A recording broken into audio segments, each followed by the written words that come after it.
Assalamualaikum warahmatullahi wabarakatuh.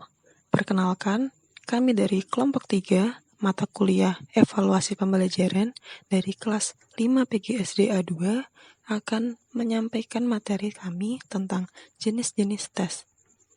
Perkenalkan, saya Alfiatun Nisa, NIM 1813300000272. Rekan saya Dina Safitri, NIM 1813300000282. Mia Oktavia, NIM 1813300000309, serta Kusno Khofifa, NIM 1813300000332.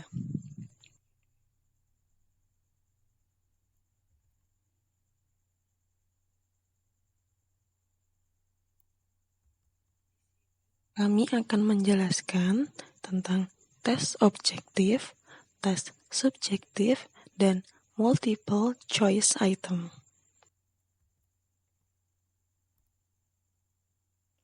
Selanjutnya, kita masuk ke materi pertama, yakni tes objektif. Tes objektif adalah tes tulis yang mana pertanyaannya dapat dijawab dengan memilih jawaban yang sudah tersedia, sehingga peserta didik menampilkan keseragaman data, baik bagi yang menjawab benar ataupun mereka yang menjawab salah. Nah, tes objektif ini disebut objektif karena cara pemeriksaannya yang seragam terhadap semua peserta didik yang mengikuti sebuah tes. Tes objektif biasa dikenal dengan istilah tes jawaban pendek. Dan salah satu tes hasil belajar yang terdiri dari butir-butir soal yang dapat dijawab oleh peserta didik dengan memilih salah satu di antara beberapa kemungkinan jawaban yang telah dipasangkan pada masing-masing pilihan, atau dengan jalan menuliskan jawabannya berupa kata-kata atau simbol-simbol tertentu pada tempat atau ruang yang telah disediakan untuk masing-masing butir pilihan yang bersangkutan. Selanjutnya, ada macam-macam tes objektif, yakni ada 4 macam. Yang pertama, tes benar-salah. Tes benar-salah ini terdiri dari pernyataan-pernyataan yang memerlukan pendapat peserta didik. Cukup berupa membenarkan atau menyalahkan. Umumnya, pilihan peserta didik cukup memberikan jawaban B untuk benar dan S untuk salah. Nah, selanjutnya yang kedua itu ada tes melengkapi. Tes melengkapi adalah tes mengisi tempat yang kosong. Tes ini sengaja dihilangkan atau dibiarkan kosong. Bagian yang kosong inilah yang harus diisi oleh peserta didik. Karena ini memang merupakan pengertian yang kita minta dari peserta didik atau kompetensi yang diujikan kepada peserta didik. Yang ketiga, ada tes pilihan berganda. Tes pilihan berganda itu terdiri dari suatu keterangan atau pernyataan tentang suatu konsep yang belum lengkap. Untuk menjawab atau melengkapinya, peserta didik harus memilih salah satu jawaban yang tersedia berupa pilihan jawaban.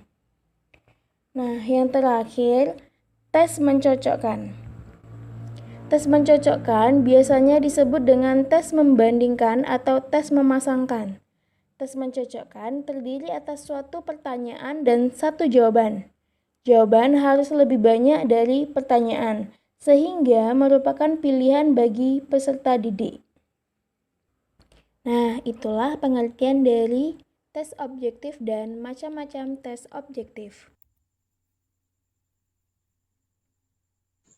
Selanjutnya yaitu tes subjektif. Tes subjektif merupakan suatu bentuk tes yang dalam penilaiannya dipengaruhi oleh pribadi pemeriksa. Pengaruh pribadi pemeriksa ini itu disebut juga dengan efek halo atau halo effect. Apa itu? Efek halo itu merupakan suatu bias kognitif di mana pertimbangan seseorang atau karakter seseorang itu dapat berpengaruh kepada seluruh kesan terhadap orang yang sedang diamati. Kemudian macam-macam tes objektif. Nah, tes objektif ini dibagi menjadi 2, yaitu tes esai atau esai test, atau juga disebut dengan tes uraian, dan tes jawaban singkat atau short answer test. Tes esai itu adalah tes yang jawabannya berbentuk uraian atau cerita.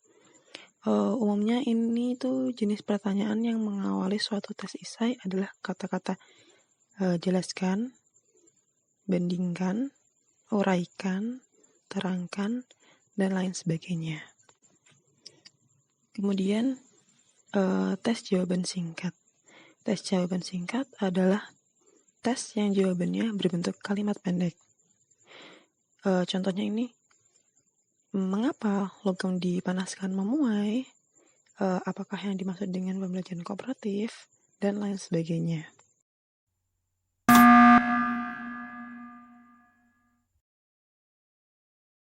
Oke, yang ketiga yaitu tes pilihan ganda atau multiple choice item. Tes pilihan ganda adalah jenis tes objektif yang banyak digunakan oleh para guru. Nah, tes ini dapat mengukur pengetahuan yang sangat luas. Tes pilihan ganda merupakan tes yang mana setiap butir soal-soalnya memiliki jumlah alternatif jawaban lebih dari satu. Pada umumnya, jumlah alternatif jawaban berkisar antara 2 atau 5. Tentu saja, jumlah alternatif tersebut tidak boleh terlalu banyak.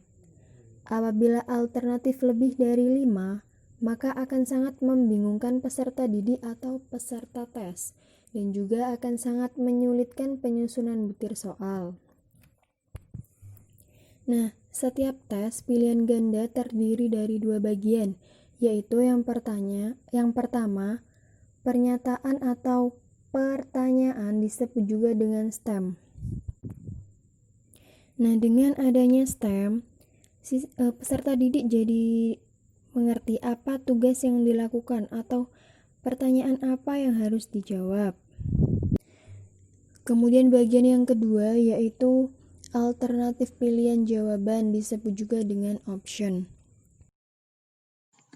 Selanjutnya yaitu kelebihan tes pilihan ganda atau multiple choice item. Yang pertama yaitu tes pilihan ganda memiliki karakteristik yang baik untuk suatu alat pengukur hasil belajar peserta didik. Yang kedua, tes pilihan ganda dapat digunakan untuk mengukur kemampuan intelektual atau kognitif afektif dan psikomotorik peserta didik. Dan yang ketiga yaitu tes pilihan ganda sebagai tempat untuk mengukur penguasaan informasi para peserta didik yang hendak dievaluasi. Kemudian, kelemahan tes pilihan ganda yaitu yang pertama, konstruksi item tes pilihan lebih sulit serta membutuhkan waktu yang lebih lama dibanding dengan penyusunan item tes bentuk objektif lainnya. Yang kedua, tidak semua guru menggunakan tes pilihan ganda untuk mengukur hasil pembelajaran yang telah diberikan dalam waktu tertentu. Dan yang ketiga yaitu tes pilihan ganda memberi kesempatan kepada para peserta didik untuk menerka atau mengira-ngira jawaban. Itulah pemaparan materi dari kelompok kami. Terima kasih. Wassalamualaikum warahmatullahi wabarakatuh.